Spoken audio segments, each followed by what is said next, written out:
o meu pai sempre teve bois. E então eu, quando nasci, já fui debaixo dos bois, andava a brincar com os bois, andava ali, pronto, ali o dia a dia com os bois, pronto. Tinha os bois de 2, 3 anos e 4 anos.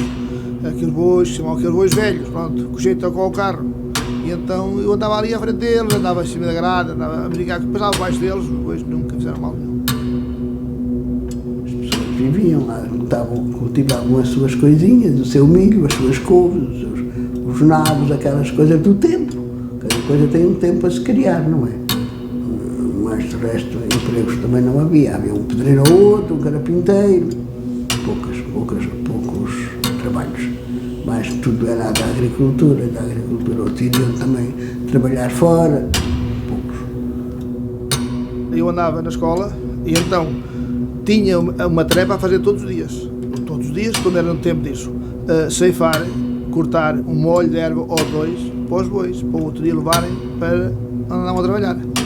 Em vez de estudar, escrever, fazer a cova, fazer o ditado e tudo isso, fazer tabuada, era aquela coisa de irmos para o chão, lá para a fazenda, ceifar, era para o outro dia o meu pai levar-nos os bois, bom, tinha que ser.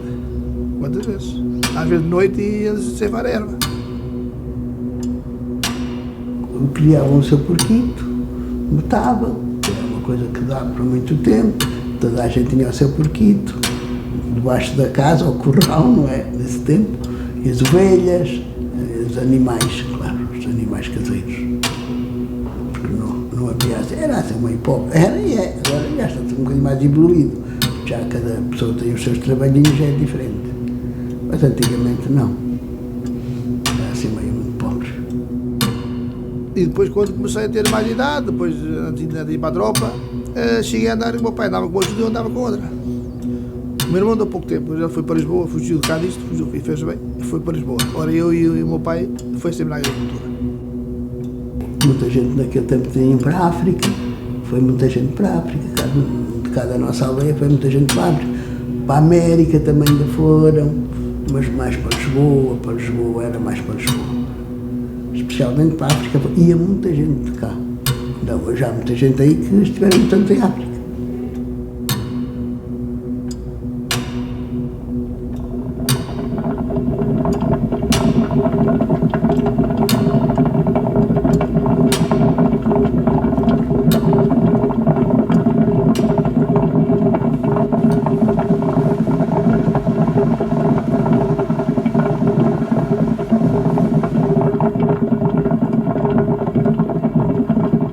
Havia um que eu me lembro, havia um num lugarzinho chamado Enviando, havia outro aqui chamado, mas ia um ali na mata, que é quando se vai para Coimbra, para Poiares, para Nova de Poiares, que é a Nacional 2. Há ali um cortezinho que ainda funciona, que é de uns familiares meus, por acaso ainda funciona. Mas é particular, agora é só deles. Havia lá uns cafés antigos, tipo as tabernas antigas, que vendiam lá muito peixe do rio. E então eu lembro disso, que eu fui lá muitas vezes comer peixe do rio, que era uma categoria. Mas aí do rio eu não estou assim muito a par disso, porque eu nunca fui assim muito... Aliás, sou perto de Coja, mas nunca fui assim muito andar no rio, em Coja. Mas sei que havia muita gente ali em Coja, Vila Cova, Barril, que governavam-se à saúde aos peixes, e para venderem. Mas aí do rio não sou assim muito... Pô, não tenho assim grande história disso.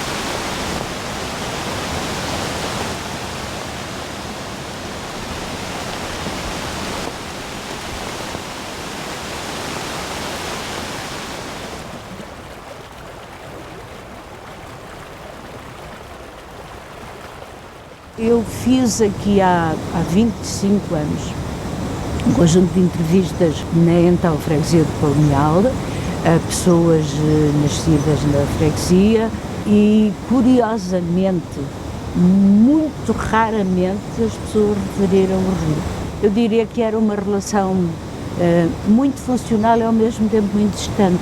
Isto é, as pessoas só frequentavam o rio quando disso tinham necessidade.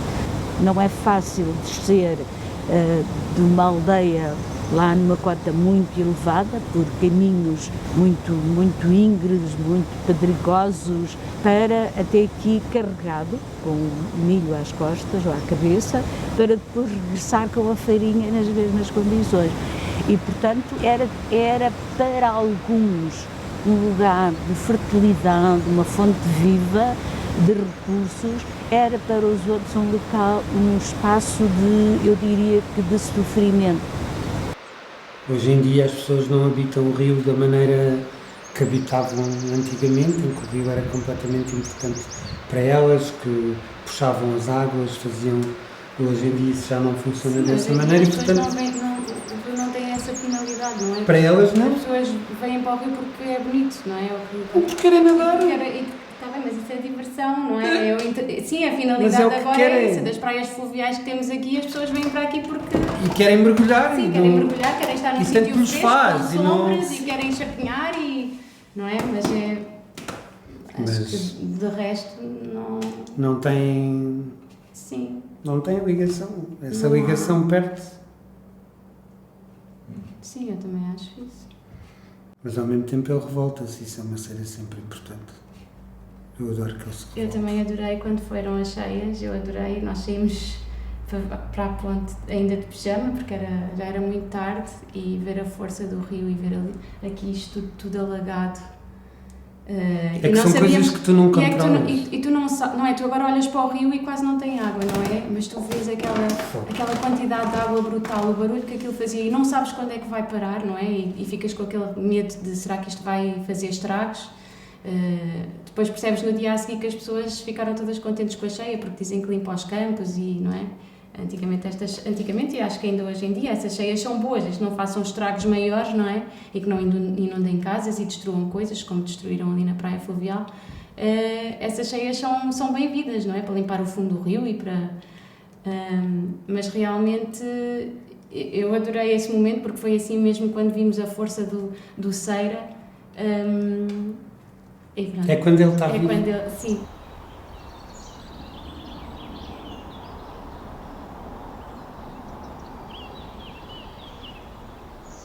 O rio, no fundo, é o que é? Uma massa de água em movimento.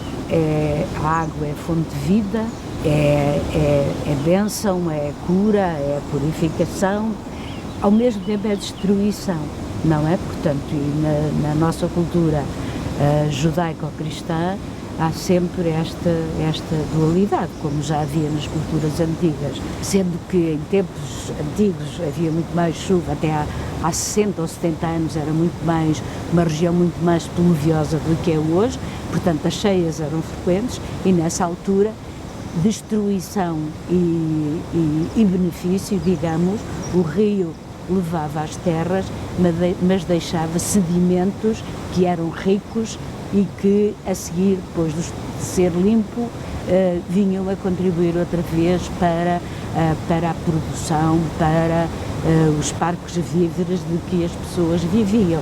Há uma coisa importante aqui que é o rio para nós é sempre um elemento vivo aqui, porque nós temos um moinho aqui ao lado e conhecemos o moleiro e ele é nosso amigo e nós sabemos que ele está lá todos os dias e sabemos que aquela levada que está ali ao lado e que nós vemos da janela de nossa casa vai alimentar aquele moinho que vai fazer farinha para a broa de serpins, que é incrível e que continua a ter uma grande parte desta farinha que é feita por este moinho. Portanto, o rio para nós continua a ser vivo, nunca o vemos como algo que está longe dessa ligação à terra ou dessa ligação ao trabalho agrícola, porque ele continua efetivamente a fazer com que aquelas mós se movam e que façam o seu trabalho de moer o cereal. e que esse cereal é útil e que é produzido aqui. E, portanto, isso acaba por ser muito importante e sabemos que enquanto aquele homem for vivo, o moinho está vivo e o rio também. Hoje em dia é muito diferente, a apropriação é completamente distinta, as populações são outras, o tempo é outro, a evolução foi fantástica, não é? Portanto, a apropriação é essencialmente uma apropriação urbana ligada ao lazer. Veja-se este espaço, que está cheio de intervenções, boas e más, mas que são feitas numa perspectiva para o exterior, não é? E não para o interior, mas estão dotados com infraestruturas ligadas ao lazer, não é? E essencialmente a apropriação do rio é essa. Pois para mim o rio tem outros contornos, porque eu não gosto de tomar banho no rio, mas eu gosto de filmar no rio, eu adoro filmar no rio. Sempre que posso e que tenha alguém aqui, ou que está cá alguém em Serpins e que é preciso gravar alguma coisa, eu quero ir para o rio e quero gravar no rio.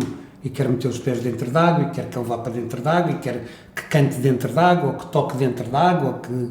Pronto, isso está muito essa ligação. O rio para mim é uma... Porque tem aquela, não é?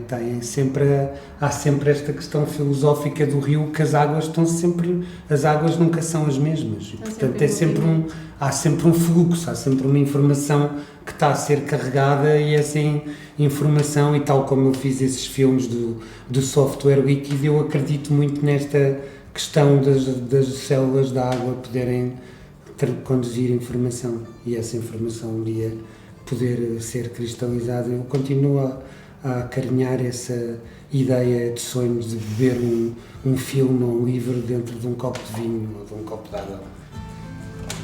Mas pronto,